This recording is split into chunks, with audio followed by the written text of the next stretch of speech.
ಶ್ರೀ ರೇವಣಸಿದ್ದೇಶ್ವರ ರೇವಗಿ ರಟ್ಗಲ್ ಗುಡ್ಡ ದೇವಸ್ಥಾನಕ್ಕೆ ತೆರಳು ತಾಲೂಕಿನಿಂದ ದೇವಸ್ಥಾನಕ್ಕೆ ಸಾಕಷ್ಟು ಬರುತ್ತಾರೆ. ಆದರೆ ರಾತ್ರಿ ಹೊತ್ತು ಅಲ್ಲೇ ಉಳಿದುಕೊಂಡು ಬೆಳಗ್ಗೆ ಜಾವ ಬರುವ ಭಕ್ತರಿಗೆ ಅನಾನುಕೂಲವಾಗುತ್ತಿದೆ. ಈ ಹಿನ್ನೆಲೆಯಲ್ಲಿ ಒಂದು ಬಸ್ ನಿಲ್ಲಿಸಿ ಬೆಳಗ್ಗೆ ಮರಳಿ ತಾಲೂಕಿಗೆ ಬರುವಂತೆ ಮಾಡಬೇಕೆಂದು ಆಳಂದ ತಾಲೂಕಿನ ಭಕ್ತಾದಿಗಳು ಮನವಿ ಮಾಡಿಕೊಂಡಿದ್ದು, ಒಂದು ವೇಳೆ ಬಸ್ ನಿಲುಗಡೆ ಮಾಡದೆ ಹೋದರೆ ಜಿಲ್ಲಾಧಿಕಾರಿಗಳ ಕಚೇರಿ ಎದುರು ಪ್ರತಿಭಟನೆ ಮಾಡಲಾಗುತ್ತದೆ ಅಂತ ಎಚ್ಚರಿಕೆ ನೀಡಿದ್ದಾರೆ. ಕಲಬುರಗಿ ನಗರದ ಪತ್ರಿಕಾ ಭವನದಲ್ಲಿ ನಡೆದ ಸುದ್ದಿಗೋಷ್ಠಿಯಲ್ಲಿ ಮಾತನಾಡಿದ ಭಕ್ತಾದಿಗಳು, ರಾತ್ರಿ ಹೊತ್ತು ಆಳಂದ ತಾಲೂಕಿನಿಂದ ರೇವಗಿ ರಟ್ಕಲ್ ಗುಡ್ಡಕ್ಕೆ ಹೋಗುತ್ತಾರೆ. ಯಾವುದೇ ರೀತಿಯಾದ ಬಸ್ ವ್ಯವಸ್ಥೆ ಇಲ್ಲ. ಇದರಿಂದ ಭಕ್ತಾದಿಗಳಿಗೆ ಸಮಸ್ಯೆ ಆಗುತ್ತಿದ್ದು, ಇದರ ಬಗ್ಗೆ ಜಿಲ್ಲಾಧಿಕಾರಿಗಳಿಗೆ ಹೇಳಿದರೆ ಮಾತ್ರ ಮಾಡುತ್ತೇವೆ ಎಂದು ಬಸ್ ಡಿಪೋ ಮ್ಯಾನೇಜರ್ ಹೇಳುತ್ತಿದ್ದಾರೆ. ಈ ಹಿನ್ನೆಲೆಯಲ್ಲಿ ಬಸ್ ಒಂದು ವೇಳೆ ಮುಂದಿನ ದಿನಗಳಲ್ಲಿ ನಿಲ್ಲಿಸದೆ ಹೋದರೆ ಜಿಲ್ಲಾಧಿಕಾರಿಗಳ ಕಚೇರಿ ಎದುರು ಪ್ರತಿಭಟನೆ ಮಾಡಲಾಗುವುದು ಎಂದು ತಿಳಿಸಿದ್ದಾರೆ. Bureau report RJ32 Kannada news, Kalaburagi. Night halt ಅಂತ ಭಾಳ ಸಲ ಕೇಳಿದೆವು.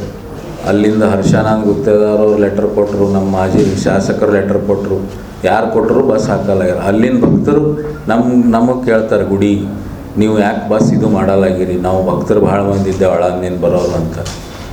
ಅದಕ್ಕೀಗ ವಿಶೇಷವಾಗಿ 31/8 ಆಗಸ್ಟ್ ತಿಂಗಳು 3ನೇ ಸೋಮವಾರ ಜಾತ್ರೆ ನಡೀತದೆ ರೀ. ಆ ಜಾತ್ರೆಗೆ ಪ್ರತಿ ತಾಲೂಕಿನಿಂದ ಒಂದು ಬಸ್ ಸೌಲಭ್ಯ ಮಾಡಬೇಕು. ಆಗ ಆಳಂದನಿಂದ ಒಂದು ಸ್ಪೆಷಲ್ ನೈಟ್ ಹಾಲ್ಟ್ ಬಸ್ ಕೊಡ್ಬೇಕಂತ ನಮ್ಮದೊಂದು ವಿನಂತಿ ಇದೆ. ಸಾರ್ವಜನಿಕರಿಗೆ ಅದು ಭಾಳ ಅನುಕೂಲ ಆಗ್ತದೆ. ರಾತ್ರಿ ನೈಟ್ ಹಾಲ್ಟ್ ಬಸ್ ಇದ್ದರೆ ಸಾಕು. ಆಳಂದನಿಂದ 5ಕ್ಕೆ ಬಿಟ್ಟರೆ 7 ತನಕ ಗುಡ್ಡಕ್ಕೆ ಬರ್ತದೆ ರೀ. ಬೆಳಗ್ಗೆ ಇಲ್ಲಿಂದ 6 ಗಂಟೆಗೆ ಬಿಟ್ಟರೆ ನಡೀತದೆ. ಗ್ರಾಮೀಣ ಶಾಸಕರು ಲೆಟರ್ ಕೊಟ್ಟರು, ಅವಿನಾಶ್ ಜಾಧವ್ ಅವ್ರು ಕೊಟ್ಟರು, ಯಾರು ಕೊಟ್ಟರು ಅವ್ರು ಮಾಡಲಾಗ್ಯಾರ. ಒಂದು ವೇಳೆ ಮಾಡದೇ ಇದ್ರೆ ಮುಂದೆ ನಾವು DC ಆಫೀಸ್ ಇದ್ರೆ ಉಗ್ರ ಹೋರಾಟ ಮಾಡ್ಬೇಕಂತ ತಮ್ಮ ಪತ್ರಿಕಾ ಮುಖಾಂತರ ತಿಳಿಸಿದ್ರು. ಏನು ಸರ್? ಅಲ್ಲಿ ಆಳಂದ ಒಂದು ಇಲ್ಲ ಸರ್. ಚಿಂಚೋಳಿ ತಾಲೂಕದವರಿ, ಕಾಳಗಿನಿಂದವರಿ, ಬೀದರ್ ಡಿವಿಷನ್ 2 ಬಸ್ ಬರ್ತಾವೆ ರೀ. ಹುಮನಾಬಾದ್ ಆಳಂದಿಂದ ಬೇಕು. ಪ್ರತಿ ತಾಲೂಕಿನಿಂದ ಒಂದು ಬಸ್ ಹಾಕ್ರೂ ಏನಿಲ್ಲ ಸರ್.